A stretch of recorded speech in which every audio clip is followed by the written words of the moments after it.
निर्यादीण गदीणम, जो नरक आदि गतियां हैं, इन गतियों का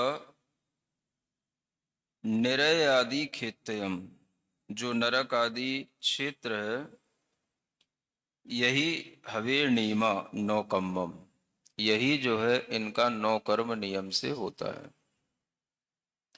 यानी नरक आदि जो चार गतियों का नौ कर्म है, वह उनका अपना अपना क्षेत्र है। गति कहाँ पर फलेगी? तो अपने अपने क्षेत्र में, अपने अपने योग्य स्थान में फलेगी। तो उनका अपना अपना जो योग्य क्षेत्र है, वही जो है उनकी गति फलने का नौकर्म है ना। अब जैसे कोई भी नरक में गया है तो नरक गति नाम कर्म के उदय से गया, तो नरक गति नाम कर्म का उदय जिसको होगा तो वो नरक के क्षेत्र में ही उसका अनुभव करेगा, है ना। तो जो क्षेत्र जहां जैसा है वही उसके लिए उस गति को फलने का नौ कर्म है। यानी कि नरक गति में गया हुआ जीव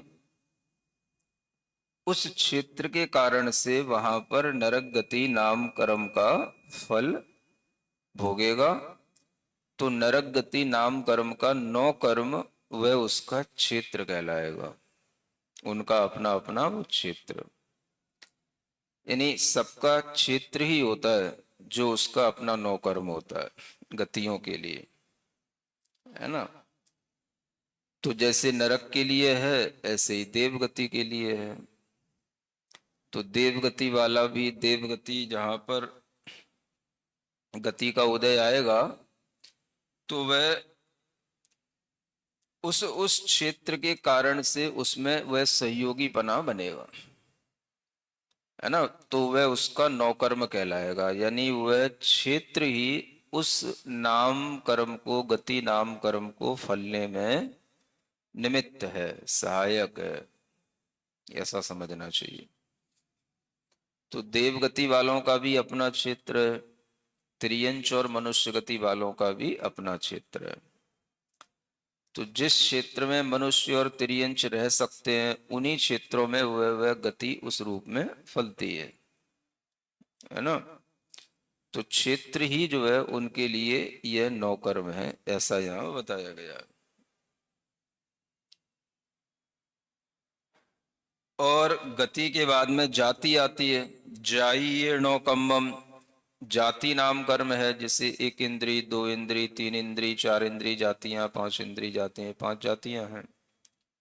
तो इनका नौ कर्म क्या है? तो चूंकि ये जातियां इंद्री से संबंधित हैं, एक इंद्री जाति वाले जीव, दो इंद्री जाति वाले जीव, है ना। तो इसलिए इन सबका नौकर्म क्या है? दब्बेंदी पोगलम, इनका अपना अपना नौकर्म क्या है?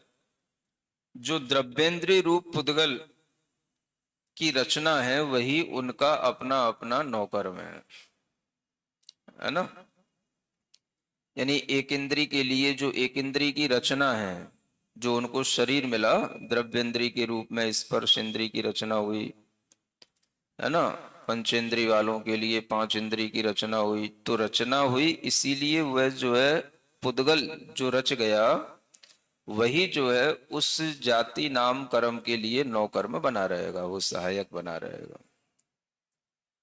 तो जाति नाम नौकर्म के लिए इंद्रियों का जो पुद्गल है, जिस पुद्गल का समूह जिस इंद्री की रचना के रूप में रच गया, तो वह पुद्गल की रचना ही उस इंद्री के लिए नौकर्म है ना। अपना अपना पुद्गल, चूंकि ये गति जाति आदि ये सब जो है अपने अपने जिन चीजों से संबंध रखती हैं, गति का संबंध स्थान क्षेत्र से होता है ना। जाति का संबंध जो है इंद्रियों से होता है। ये एक इंद्री जाति वाले जीव हैं तो उनकी एक इंद्री से संबंधित विशेषता होगी, पांच इंद्री जाति वाले जीव हैं तो जिसकी 5 इंद्रियों की रचना हो गई तो जाति नाम कर्म उसके लिए पंचेंद्री की फीलिंग देगा। तो वह इंद्री रचना ही उस जाति नाम कर्म के उदय को बनाए रखेगी। ये उसकी